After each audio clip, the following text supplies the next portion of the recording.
Hello and welcome to Solutions from Ukraine, a podcast made by Rubrika, an independent Ukrainian solutions media. This special episode is produced in partnership with the Lviv Media Forum 2025, where Rubrika was proud to be an information partner. I'm Oleksandra Voronina, an editor and journalist at Rubrika and your host. Today I'm speaking with Dr. Ilana Bet-El, a senior strategist, historian, writer, and former UN peacekeeper. She's an expert on European security, and she's mediated and negotiated intricate international issues as a senior advisor. She also has hosted a podcast dedicated to women in leadership.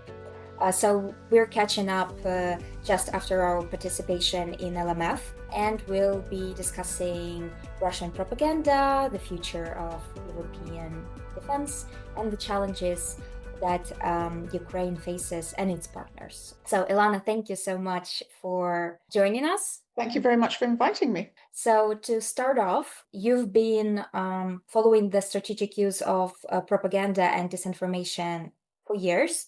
So how have you seen the Russian propaganda tactics evolved since Russia started its full-scale invasion of Ukraine, especially in Europe? I think that to answer that question fully, we should really understand was the Soviet, now the Russian philosophy of war. What we call disinformation is very much part of their war, in the same way as we tend to call it hybrid war, but I'm not sure that's a good definition for it. For Russia, this is a complete front.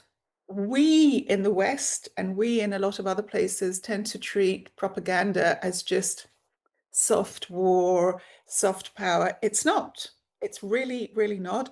And ever more so since the evolution of the digital and cyberspace. Mhm. So Russia has been laying the grounds for this, not in 2022, not even in 2014. If you go back, you'll see even before Putin, you can find elements of propaganda aimed at Ukrainian people as much as the international audiences, suggesting that Ukraine is so corrupt, it can never be independent. And then since the beginning of the war in 2022, its evolution has been it's so corrupt, not only shouldn't it be independent, but you shouldn't help them. You Mhm. shouldn't help Ukraine, is the way they're putting it to the West, because all your help is going to be embezzled and used in a corrupt way. Um, and that has struck a lot of tones, especially in the US. Long before Trump um, came into his second administration, we already saw at the end of 2023, early 2024, that the US was not wanting at least a large section of the Republican Party and some parts of the Democratic Party were holding up bills in Congress for aid to Ukraine. And it was very much influenced by these messages. And it's very, very dangerous to just treat this as a problem. So that's the way the Russians treat it. They've been thinking strategically about this for years, if not decades, and have implemented it as part of their strategy for this war. And we, both in Ukraine itself and at least in the West, have not countered it fully in any meaningful way. So you touched on the corruption as a narrative, and you've talked about it at your panel at LMF, and you also contributed to the study that actually looked at that problem. What do you think? What makes this narrative so dangerous and so powerful in the hands of Kremlin? It's worth pointing out that I, together with a small group of advisors that we've created a company, ran for a year a project about the disinformation around corruption. Mhm. And we had a dashboard which was run by AI in which we saw how much of disinformation or how much of the output in the open media, largely Twitter, and about 60% of it, of things related to Ukraine and corruption, were perceived to be disinformation. So we paid for this dashboard to run, and we also wrote reports about it. And that's the basis upon which I'm speaking. It's not just my idea that I happen to look at it. This has been very much substantiated by data. I think that where it became so sophisticated is just in the sheer amount of it. I also learned not just from um, our work, but from work being done in by other outlets, that Russia realized during the Biden administration that putting out aggressive tweets and historically incorrect tweets about Russian history in Ukraine in their embassy in Washington, didn't work very well for them. They got pushed out. So they would put it out in their embassy in South Africa. And then that was being picked up by the right-wing tweeters or right-wing spokespeople in the US, like Joe Rogan, like Elon Musk, and pushing it out that way. So there's a sophistication to this, which is really quite, it speaks to what I suggest that, this is not just an added element of their kinetic war. This is their war. They are trying to impose lies and lack of truth and disinformation to create a narrative around Ukraine, which makes it illegal. They're trying to do it now also with this idea of you have to have elections and that Zelensky is a legitimate. I mean, that's pretty rich coming from, Russia about legitimate, elections. Yeah. But they're very persuasive with this. One of the things that you learn when you go into the disinformation world is how easy it is. And it's not being taken seriously enough, to my mind, at all. And that's very, very dangerous. Do you feel Western societies are more vulnerable to that kind of narrative than they'd like to admit? That they're easily manipulated, especially when these narratives are cloaked in this uh, rhetoric, language of concern, or call for accountability, and especially the embezzlement of taxpayers' money. What do you think? I think that we're living again in a very different age. Most people nowadays are getting their information through the internet, often through their social media, especially Facebook, but also Apple and others' feeds. It's algorithms, and they decide what you're interested in, and they will put that to you. A huge amount of people. And they're entirely dependent on what the algorithm says they're interested in.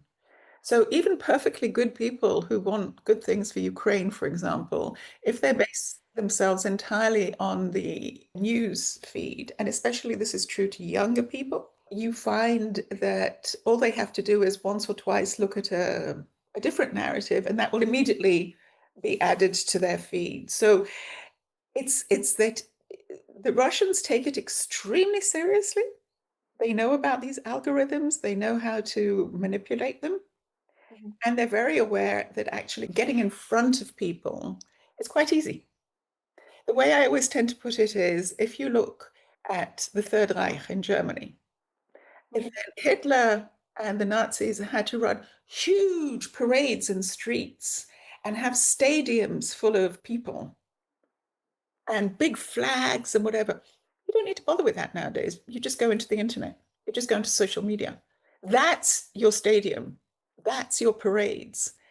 And unfortunately, a lot of people don't understand it in those terms. And I think that's also true to Ukraine, because a lot of people are still very dependent on their social media. Probably the best thing that happened in Ukraine inadvertently, even though some people said it was bad for freedom of speech, was closing down Mhm. media outlets in Russian. Russia had been using them for years to disseminate disinformation. So by closing them down, plus then attacking Ukraine and killing lots of people and destroying the country, they really alienated a lot of people from Russia. I'd like to go back to the point of using Russian history in Ukraine as a narrative as well. You're a historian, and like to dip into your expertise in that field. So, how Russia is using this selective history, like legacy of the Second World War, or the mythology of the founding of Kiev in this hybrid war. How does Russia uses it to justify its aggression And do you think Russia is succeeding in this? Well, I would divide my answer off into a number of areas. The first one is Russia has really an appalling record of historical distortion, which, over the past 5 years for sure has just become, horrendous. So, for Mhm. example, you take an historic event that's documented, which is the Ribbentrop-Molotov Agreement of 1939, which in effect enables the Second World War to start. Now, there was a lot of reasons that the then Soviets signed this, but the two major ones was, first of all, from their perspective, Hitler was offering a good deal because they got half of Poland. The other one was that in his purges, Stalin had more or less murdered any high-ranking military official throughout the early 30s. So there simply wasn't somebody to organize an army to go to war. So those are two very good reasons, to sign an agreement. And nobody forced them. However, the way it's been distorted over the past 5 years by uh, Putin and Lavrov and all the Russian outlets has been that they were coerced into signing this, that Hitler made them sign it. Hitler made them take half of Poland. I mean, it's ludicrous. But nonetheless, that's what they go around saying, that they were the victims, sort of the other side were the aggressors. Which turns out to be true in 1941 with Barbarossa, but definitely wasn't true in 1939. But then that's the second thing. And here I think there was a huge mistake made at the end of the Cold War. So in 1941, Germany attacks the Soviet Union, attacks Russia, and the Soviet Union is forced to defend itself and then enters into an alliance with the Allies, especially the Mhm. US and the UK, and is very, very instrumental in winning the war. There is no doubt about it. However much the US had upped its production capacity, just the sheer production capacity of the Soviet Union in terms of hardware was tremendous. So, to that extent, they were hugely instrumental in winning the war. But you have this duality. They were hugely instrumental in starting the war, but they were also hugely instrumental in ending the war. At the end of the Cold War, I don't think enough was made of that in the West. Everybody was too busy saying, we won the Cold War, especially the Americans. And too little attention was paid to the people of the Soviet Union and the Russians, not their political leadership. Because the truth is, they sacrificed hugely to win that war. So I think politicians in general, but especially the politicians we've had in the past 30 years in the West, are absolutely appalling at understanding complex issues and explaining them. So it was quite easy for Putin, even for Yeltsin, but definitely for Putin and all his cronies ever since, to latch on to the fact that the West didn't respect the Russian people for all the sacrifices they made. So that was, I think, given on a silver platter, as it were, to Putin and his nationalist historians and aides. It became quite easy to develop the myth of Ukraine as part of Russia, since he saw that there was very little pushback in the West on his claims about how much we've done for you and how important we are and all the rest of it. In the West, this narrative wasn't understood as how dangerous it was. And I don't think even in Ukraine at the beginning, you understood how dangerous it was. It wasn't really until the Orange Revolution and then, of course, the Maidan Revolution of Dignity that people in Ukraine are seriously pushing back on this narrative and saying, no, we are a different group of people. We belong to a different place. And oh, by the way, if you want to go down that route, the Rus starting Kiev, we were the first ones, and they left Kiev to go and found Moscow. It's not the other way around. So, yes, historically they came from us. That doesn't mean we belong to you any more than you belong to us. You go your way, we'll go our way. Thank you very much. So I think that there was no pushback until quite late, and no understanding of how deep this had penetrated both inside Ukraine and especially internationally. So that is what I mean, that this has been going on for a huge amount of time. This isn't since Maidan. This isn't since the full-scale invasion. This has been going on since the end of the Soviet Union and definitely since Putin came to power. Do you see any like historical blind spots still in the West in Western societies? I genuinely think that most people don't know the history of the region. They don't know usually their own history, to be perfectly honest. So they don't know the history of the Ukrainian region, which is why it's so important to not necessarily give people history lessons. That's the worst possible thing you can do, but at least emphasize the elements which clearly show that you're an independent state as well as a unique nation. And I don't think that the unique nation bit has really been emphasized. For a lot of people, it still remains as why are they arguing with each other? And they live together for centuries, sort of thing. And I think that part is still crucial to clarify. And the uniqueness of the Ukrainian situation, by which you've always been a unique state, a unique group of people, but unfortunately, like many groups of people, like the Latvians, like the Lithuanians, like the Estonians, like the Poles, you've been conquered. And that doesn't make you less of who you are. And I think that's very important to emphasize. Absolutely agree with that point.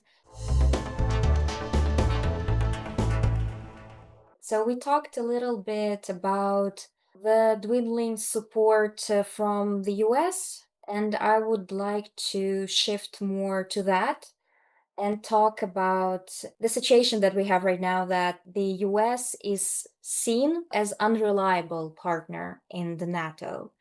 And we see that the EU and Europe in general needs to find some solutions to become more autonomous in its defense. So my question is, do you see EU is starting to think and act, look for solutions that will lead to that autonomy, or it's just a rhetoric for now? No, I don't think it's a rhetoric anymore.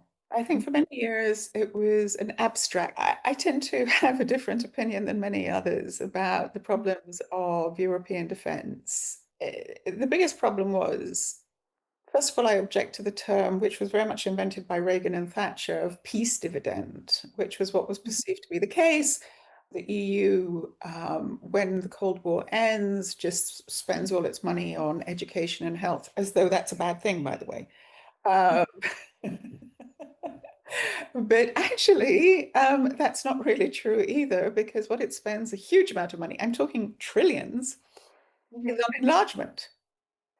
And enlargement is what brings security to Europe and allows NATO to defend it. If you ever need to know what the difference is between security and defense, it's quite simple. You can only defend what you've already secured. You can't secure something you're defending. It just doesn't work that way. And especially in international media and English-speaking media, they use the words defense and security interchangeably as though they're the same. They're not. And the EU brought security at a huge cost. European nations were faced with a big dilemma. When you arm, you do so in the face of a threat. And at the end of the Cold War, and given that everybody was now at peace with each other, the question was who the enemy was. And it didn't appear to be an enemy that they had a problem with. They weren't in the business of being an international superpower like the US. I would point out that there's a big difference between joining the US and joining NATO and joining the EU. Mhm. Joining NATO is relatively simple. You come and knock on the door and they say, are you a democracy? Yes or no. Mhm. If not, are you willing to become a democracy? Yes or no. And as long as you say yes and you sign on the dotted line, I'm making it very simplistic, but the US actually made a huge amount of money from this because then, okay, come and upgrade all of your military capabilities and buy mine. Mhm. To join the EU, as you know, is about an acquis communautaire, which is the definition of the community agreement, which is divided into many chapters. In 2004, it had 25,000 pages. I've heard that now it's 60,000 pages. And through that, you basically buy liberal democracy. You have a judiciary and a legislature and the executive, and everybody has to reform to certain standards and agree to all of that. You have to do a variety of things in order to get the money. Mhm. Um, and even then you can fail. Look at Hungary, look at Slovakia. But nonetheless, it's been a huge success, which is actually one of the few things that I know for a fact annoys Putin. It's not NATO at all. It's if you look at systematically when he's attacked Ukraine, it's usually been when Ukraine has been trying to join the EU, because the EU offers the two things that Putin can never offer and won't ever offer, which is democracy and prosperity. It's something that he abhors and prefers to see the end of the EU so he can deal with each state separately. And in that, he's completely in agreement with Trump, who also wants to break up the EU so he can deal with each state separately. I think decidedly since 2014, there should have been a much bigger emphasis after Crimea on rebuilding military capabilities. But remarkably, I think there was still an inclination to stick heads in the sand and sort of go, Russia isn't our problem, so who's the enemy? The combination of 2022 and definitely Trump coming to power a second time has been a lot more than just a little wake-up call. No, no, no. This time it's quite different. And it's quite different for a variety of reasons, not just because he's threatening to withdraw from NATO, which Mhm. maybe he won't. It is impossible to quantify, but it is massive, the sense in which people in the EU and around the world, I think, feel that the US has become an unreliable partner. So it's the unreliability of the US alongside the harsh reality that they may withdraw. They will definitely not aid Ukraine to the same degree. Though I would point out that the EU has been aiding Ukraine more than the US in any case, but we'll leave that aside to a certain extent. So I think this is definitely more than just a wake-up call. Yeah, I don't think that it's just more speeches, but we're not going to do anything. There's a lot of money on the table. So I think it's much more heading in that direction. But let me say one thing, which I think many people don't, which is there's a sadness here. There's a sadness that, Trump goes around saying 5% of GDP should be spent on defense. What is good in that? What is good about spending money? And I'm a defense specialist. What is good about spending money on armor and guns and missiles and drones rather than on health and education and agriculture and prosperity? There's nothing good about it. Nothing. Yeah, when we decide to spend more on defense, on the weapons, on the production, on increasing the production of weapons, we accept the reality that the aggression is here, that peace is not here. So basically, that we accept the reality that uh, we don't have that promised prosperous future that was built for us after the Second World War. Now we see that the EU countries made a decision, I think, to increase spending on defense, and even the countries like Hungary and Slovakia are ready to chip in, and they agree on that, at least. Um, and heard President Zelensky mention the idea of creating European army. Do you see that happening? Do you feel that it may happen in the future that the EU may become its own military alliance? Look, you've got to understand, I don't know about an EU army in the same way there's no NATO army. Armies Hmm. belong to their nations. Hmm. It's what you do with your army and where you're willing to second it to and who you're willing to accept will command it. And this is often, to my mind, misunderstood in a very deep way. Hmm.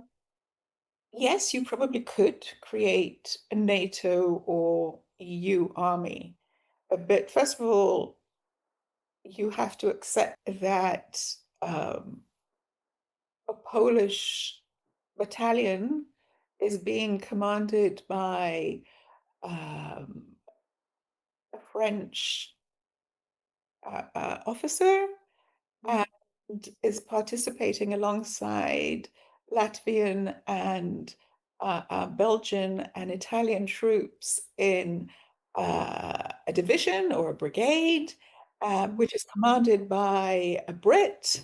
And when three, God forbid, Lithuanian soldiers get killed, um, their prime minister can stand up in the Lithuanian parliament and say, our three soldiers were killed. Norwegian or a Swedish rescue mission was mounted. It wasn't successful, but we got the bodies back. For a politician in a nation to be able to have the confidence both in the political scene of her country and the population of her country to accept that is a huge step. Now, I'm not saying it won't happen, but I'm not sure that we're ready for that now. What we are ready for, though, I think very clearly, is that if too many conditions are put on NATO troops by the US, for example, there could be a decision that they will be put under, EU troops or European troops will be put under a European command or something like that. But it would still be national ones coming together.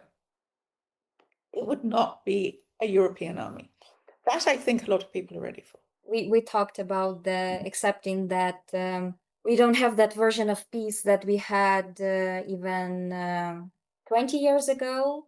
And I want to talk about more of role of diplomacy and the role of women in that process. And especially since you have the podcast Women Leaders, where you have the opportunity to talk to one of the most influential and active women in defense and security. So, do you feel Russia's war in Ukraine somehow changed or reshaped the role of women in war and in diplomacy and in defense? Unfortunately not, especially in diplomacy. Just look at the pictures. Sort of when you're going to meet in Istanbul, when you're doing all of the, how many women are there? There's no women there. It's very sad. Even in Ukraine, then yes, you have your excellent deputy prime minister who is in charge of European integration. I've been to Ukraine 3 times in this past year. I have met with lots of people. I've met with lots and lots of wonderful, capable women. But when you get to the higher reaches, especially of the military, it's men. And it's very sad. Of course, you have a lot of women parliamentarians. I know there's a lot of women who've volunteered to go to the front, but first of all, you're not conscripting women. I'm not saying you have to conscript women. What I'm saying is that there's still conceptual barriers to equality in the military, in diplomacy, in politics, which are not allowing for any significant changes. On the Russian side, there's really nothing at all. You can No see that. progress. Exactly. But also internationally, let's be honest and fair here. Even in the Biden administration, it was Blinken and Jake Sullivan and Lloyd Austin. Yeah, it's nice. The EU does well. It's Ursula von der Leyen, and now there's Kallas, who is the head of the EES. I can't say that there has been this great evolution of women's roles. I'm sorry to say. I know that in individual militaries, women are climbing, and that's good. But when I look at mediation, for example, and I know lots of people are now going to get in touch and say, but this person and this person. But at the end of the day, that's not true. If the whole of mediation and negotiation is really in a very bad place currently, there's not been many conflicts stopped in the last decade or so by any international mediation, then, there's a remarkable paucity of senior women. What you see is a lot of women starting out, a lot of women getting to sort of middle ranking. Partly it's political. You've got to be in the right political place at the right political time. So, you've got Dovile Sakhalin, who's now the defense minister in Lithuania. You have Baiba Bražic, who's the foreign minister in Latvia. There is a climb, but it's nowhere near where it should be. No. Do you feel that these barriers are deliberate, that women are not let into that spaces where the decisions are made? I think it's a combination. There has been a massive advance at one level. As I say, at one time, women were only secretaries, assistants or whatever. Now you definitely have professional women in a lot of ranks, both in the military, but also in international affairs. What's not happening is that A, they're not going into politics because politics in most countries are revolting. And if you don't go into politics, you're not going to get to those senior levels of decision making and being able to wield that. Second thing is, yeah, there's still a guy thing. Guys like to hang out together. They have a drink with each other. They feel comfortable with each other. Now, younger men feel comfortable with women too. There is a huge difference. There's no doubt about it. But they've not got up to the ranks that are relevant at this point in time. So if you look at the pictures of, Ukraine, it's, President Zelensky and Mr. Yarmuk and all of their acolytes around them. We're told, as I say, I mentioned the deputy prime minister and, this or that, but where are the women going to the negotiation? To negotiate, you don't need to be a big, brave soldier. And you can be a lawyer. There's lots of women lawyers. So there's a problem. And it's true to many countries, but you're at war and you should be pushing this because the peace that you will make will be relevant to women and affect women as much as men. And also, I genuinely believe that women can bring a more pragmatic perspective to a lot of things. That's probably the only thing that I find a huge difference between men and women. It's the pragmatic perspective. If you're used to juggling house and family and career and studies and friends and whatever, you're much better off. Much, much better. I agree. I agree, absolutely agree with that point. I want to segue from role of women in peace building, yes, in negotiations, to your former role as a UN peacekeeper. Well, I was peacekeeper, very proud of that in the Balkans, but So, I would like to talk more about your work in the Balkans, if you will. And since obviously the conflict, the war in the Balkans is not the same as we having right now. These are absolutely two different situations. However, we can learn some lessons from war in the Balkans. And as a person who worked in the Balkans, what lessons or warnings would you think Ukraine and its partners should be paying attention to, especially looking ahead to a post-war recovery and future? that's a very good question. As you emphasized, these are not the same. These conflicts are very, very different. And if anybody's trying to sell the idea, it's the same, it would probably be the Russians, because essentially, and this is an important distinction, the former Yugoslavia dissolved into essentially forms of civil wars. It was one state that dissolved, and it had more of a civil war touch to it. And that's what Russia is trying to project, that this is some form of civil war. And yet, at the end of the day, Yugoslavia, the whole point is that Yugoslavia did disintegrate, and you have ended up states. The two question marks that you need to really, really be careful of, I would say, is both Dayton and Kosovo. Dayton in Bosnia and Kosovo. So Dayton, the problems presented by the end of the war there is that there was no political resolution. What you've basically got is a 30-year ceasefire. It's exactly 30 years this year. And I would be extremely leery of going down that route because without a political resolution, the option of returning to war is always there. Now, we know Mhm. that with Russia, the option of returning to war is always there anyway. Without a political agreement, it won't go anywhere, which is what's happened in Bosnia, basically. What happened in Kosovo was that no respect was given to both the Russian input in ending the war and in international agreement on the status of Kosovo, which is really the justification that Putin uses all the time, which is that A, it was Russia at the end of the day that helped end the bombing, but nobody ever recognized that. It was the Russians who put pressure on Serbia. And second of all, the agreement at the end of the war, which by the way was launched without a Security Council resolution, was that technically Kosovo would remain part of Serbia. De facto, it would be independent, but de jure, as they say, it would be part of Serbia, and which was accepted. But then in 2008, Kosovo unilaterally declares independence, and lots of states, the US, the UK, and all EU states recognized it. And therefore, the status has never been recognized in the end. Now, you're coming from a different place. Your independence was recognized in 1991. What both of those show you is that unless you have a very clear-cut political outcome to the conflict, it will not be respected and it won't be sustainable. Now, I'm not saying it's easy to get to that, but that for me should be the priority.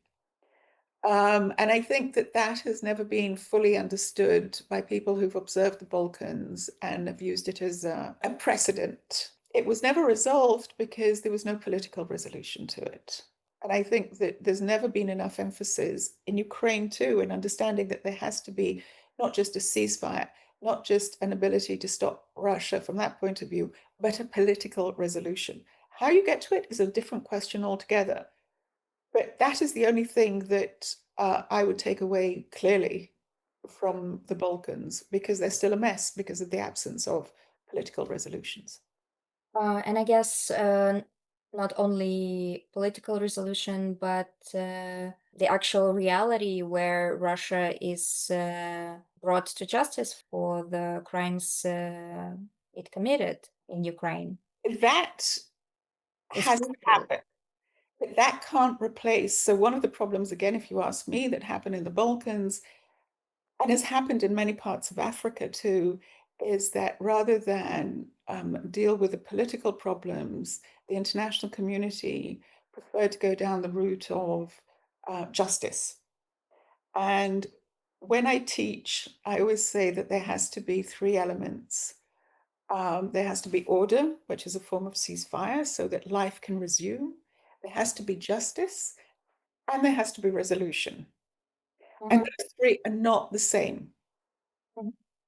And the international community, especially in the Balkans, but as I say, if you look repeatedly in Africa, has much preferred to go down to replace resolution with justice. And justice is imperative, but it cannot replace resolution. Before we wrap up our conversation, and given all the topics that we have discussed, what do you think our societies, and by our societies, I mean Ukrainian, European in general, need to do to stay resilient? Because we have a lot of talk about war fatigue. This is another narrative that Russia uses as a tool in its propaganda. But how we can stay resilient? I think that resilience has become another catchword, Mm. unfortunately. What is resilience at the end of the day? It's withstanding what comes at you. Ukraine has been remarkably resilient in the way I see it because you have to be. You have no options. Let's face it. Europeans have not had to be resilient for a long time. There is a price of food, for example, the rapid rise in the price of food is really one of and energy is one of the first tests alongside the pandemic 5 years ago of what you would call resilience in European countries. This has been the success of the EU. This is something that Putin is actually also trying to break in the EU. If you're not prosperous, then people won't want to be like you. So it's a very difficult political game for politicians in Europe to play, because if you just put all your money on guns and defense, he's actually getting what he wants, because you're going to have to take it away from other things. Introducing the idea of resilience is slowly happening, because people are, as I say, are just in their everyday lives, they're having to spend more of their income on food, on energy. They have less spare income on other things. I think Putin is banking on that, making them dislike the war. I don't think that's actually happening, though, because if you look at the support for Ukraine in the EU, it's remained remarkably high. So I don't think that is working necessarily. I think that's really what Europe is grappling with, and a lot of the West is grappling with right now. That you have people who've never been exposed to the realities of war, the realities of hardship in very many ways. Climate change is beginning to bite a bit, depending where. Will people become resilient in the sense that you're living through it? I hope they don't have to, is the hard truth. But yes, I believe anybody who is faced with a war immediately becomes resilient, because when it becomes life and death, they have no options. Thank you for this conversation. I will remind our listeners that this episode is a follow-up of the partnership with LMF 2025. Thanks for listening, and stay tuned for more stories and solutions from Ukraine.